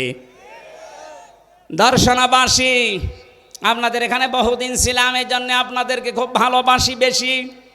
আমি সহ যারা এখানে আজকে এসেছি, নারী পুরুষ, আজকে থেকে আমাদের এই চোখ 14 জন নারী বাদ দিয়ে নিম্নগামী করে রাখা লাগবে। 14 জনের ভেতরে নিজের আপন মা, ওই নাম ডাকা মা না, আপন খালা, আপন ফুফু, নিজের মেয়ে, বোনের মেয়ে, ভাইয়ের মেয়ে, এরকম 14 জন মহিলা আছে, তাদের বাদ দিয়ে বাকি দুনিয়ায় যত মহিলা আছে তাদের দেখলেই চোখ নিম্নগামী করা লাগবে। 2 নম্বরে লজ্জা স্থানের হেফাজত করা দরকার। এটা আজকে বহু চেষ্টা চালিয়েছিল আমাদের পাশের প্রতিবেশীরা, মোবাইল পর্যন্ত ওপেন করে দিয়ে আকাশ সংস্কৃতির নামে ওরা পিন আপ করা পত্রিকাগুলো আমাদের দেশে পাঠিয়ে চরিত্র যেন ধ্বংস হয়ে যায়, লজ্জাস্থান যেন হেফাজত না থাকে, এই চেষ্টা করত, কিন্তু সফল হতে পারেনি। এখনো পর্যন্ত যেহেতু পারেনি, আর সামনে পারবে না। আমরা যেহেতু একটু সচেতন হয়ে গেছি, এই মুহূর্তে যাদের মোবাইলে এমন কোনো দৃশ্য আছে যেটা দেখলে নিজে ভালো লাগে, অন্য কেউ দেখলে লজ্জা লাগে, এই মুহূর্তে ডিলিট করা লাগবে। কারা কারা এক্ষণে ডিলিট করে দেবেন, হাত তোলেন তো। এই এলাকায় এসব নেই, আলহামদুলিল্লাহ। এই 2টা যদি আমরা সত্যিই করতে পারি, উত্তম চরিত্রের একেবারে জায়গা মতো চলে যাওয়া যাবে। 5 নম্বরে লেনদেনে স্বচ্ছ থাকা। এইটা অনেকে মনে করে এ দুনিয়ার কাজ না, এটা আখেরাতের কাজ। আপনি ইসলামে পরিপূর্ণ প্রবেশ করেছেন কিনা তার প্রমাণ এই 5 নাম্বার, আপনি লেনদেনে স্বচ্ছ থাকবেন। আজ হাজারো মানুষ দেখি কোনো দোকানে যদি একবার বাকি করে, ও জীবনে আরও দোকানের সামনে যায় না। না, আপনার লেনদেন স্বচ্ছ থাকা লাগবে। কারো কাছ থেকে আপনি বাকি নিয়েছেন, ধার নিয়েছেন, নির্ধারিত সময়ে শোধ না দিয়ে খালি ঘোরান, আর টাকা চাইলে বলেন কয় টাকা পাও, কয় টাকা পাও মানে আপনি টাকা নিয়েছেন, টাকা শোধ দেবেন না কেন? আপনার নামাজ, রোজা, জাকাত, হজ সব মাঠে মারা যাবে। লেনদেন স্বচ্ছ থাকা, এটা ইসলামে প্রবেশ করার 5 নাম্বার আলামত। এটা আজ হাজারো মানুষের ভেতরে নেই। আমি 9টা বিষয় পেয়েছিলাম তাফসির থেকে, এখান থেকে 1 নাম্বারটা বলেছি। 2 নাম্বারে আমাদেরকে দ্বীনের সহযোগী হওয়া লাগবে। 3 নাম্বারে ভ্রাতৃত্ব মজবুত করা লাগবে। 4 নাম্বারে হিংসা বিদ্বেষ ঝগড়া বিবাদ থেকে দূরে থাকা লাগবে। 5 নম্বরে দুনিয়ার ভোগ বিলাস কমিয়ে দেওয়া লাগবে। 6 নম্বরে অধিকারের জন্য লড়াই অব্যাহত রাখা লাগবে। 7 নম্বরে যোগ্য নেতৃত্ব খোঁজ করা লাগবে। এইটা দরকার এখন সবচাইতে বেশি। যোগ্য নেতৃত্ব খোঁজ করার দায়িত্ব আল্লাহ দিয়েছেন আমাদের। বানি ইসরাইলি আছে, যোগ্য নেতৃত্বের সর্বপ্রথম গুণাগুণ হবে কোনো মহিলা নেতা হতে পারবে না। লা ইয়াফলিহা কওমুন, নবীজি বলেন কখনো সফল হবে না ওই জাতি যে জাতি তার নেতৃত্বে কোনো মহিলাকে বসিয়েছে, যাকে এই অভিশাপ থেকে আল্লাহ আমাদেরকে বাঁচিয়েছেন।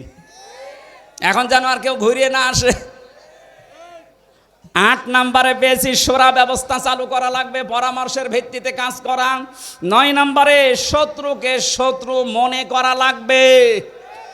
এটা আজ আমরা অনেকে মনে না করে আর কি, এই যে শত্রুকে শত্রু মনে না করার ফল হচ্ছে এই অ্যাডভোকেট সাইফুল ইসলাম আলিফকে হত্যা করা।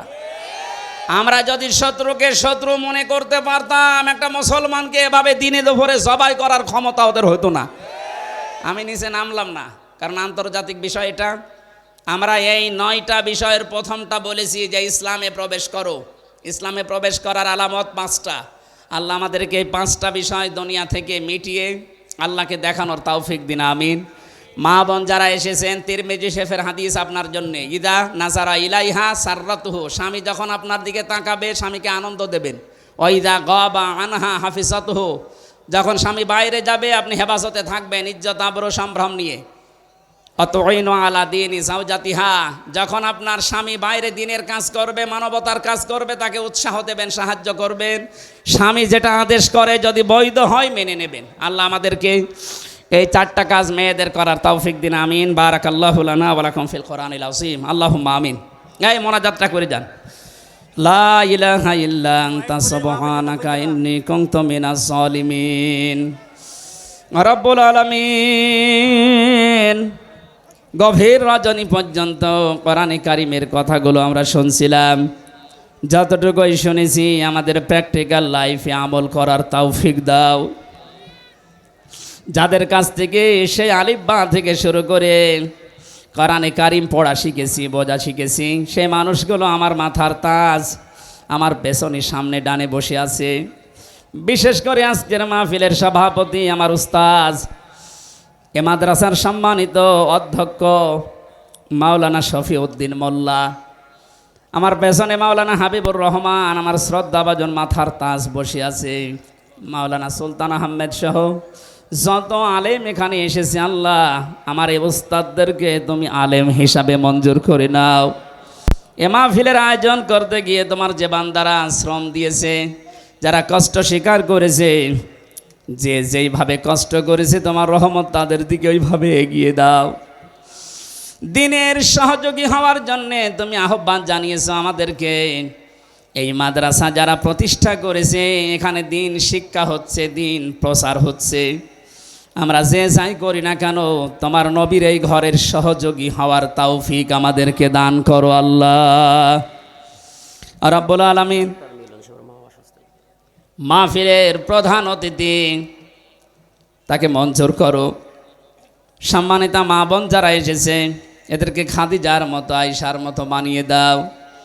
আমরা যারা এখানে কথা বলেছি, মাদ্রাসায় যারা লেখাপড়া করেছিলাম, বিশেষ করে মাওলানা বাইজিদ, মাওলানা মাহমুদুল হাসান সহ যত আলেম এখানে বসে আছে, ছাত্র ছাত্রী ভাই এবং বোনেরা, আল্লাহ প্রত্যেকের মেধা স্মৃতি তুমি আরও বেশি খুলে দাও। ডাক্তার মিলন সাহেব দোয়া চেয়েছে তার মা বাবার জন্যে, আল্লাহ তাআলা তাদেরকে শেফায়ে কামেলা আজেলা নসিব করো। আমার পেছনে অনেক অসুস্থ মানুষ বসে আছে, আমি নিজে সহ যারা অসুস্থ। 3টা বছর আমি জালেমের জেলখানায় বন্দি ছিলাম, আমি অসুস্থ হয়ে গেছি। আল্লাহ ঔষধপত্র চলছে কিন্তু স্বাভাবিক হচ্ছে না। মেহেরবানি করে আমার আগের অবস্থায় শরীরকে ফিরিয়ে দাও।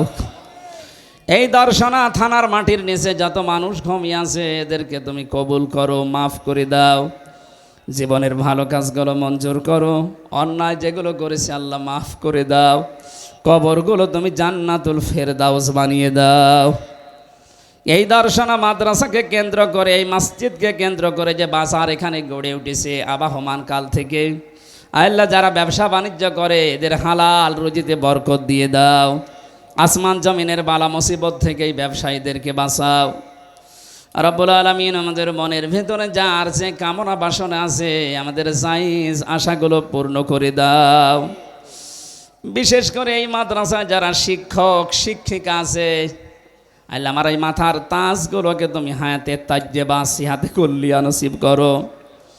যে বাড়িতে এসে বসেছিলাম শ্রদ্ধাভাজন স্যার অধ্যাপক আরিফুল ইসলাম, তার মা বাবাকে ক্ষমা করে দাও। মনের ভেতরে আমাদের অনেকের অনেক কামনা বাসনা আছে, আমাদের জীবনের জায়েজ আশাগুলো আল্লাহ পূর্ণ করে দাও। কখন কার কাছে আজরাইল আসে জানি না, আল্লাহ ইসলামে যেন পরিপূর্ণ প্রবেশ করতে পারি সেই তৌফিক না দিয়ে আমাদের মরণ দিও না। মরণ আসলেই যেন পড়তে পারি লা ইলাহা ইল্লাল্লাহু মুহাম্মাদুর রাসূলুল্লাহ।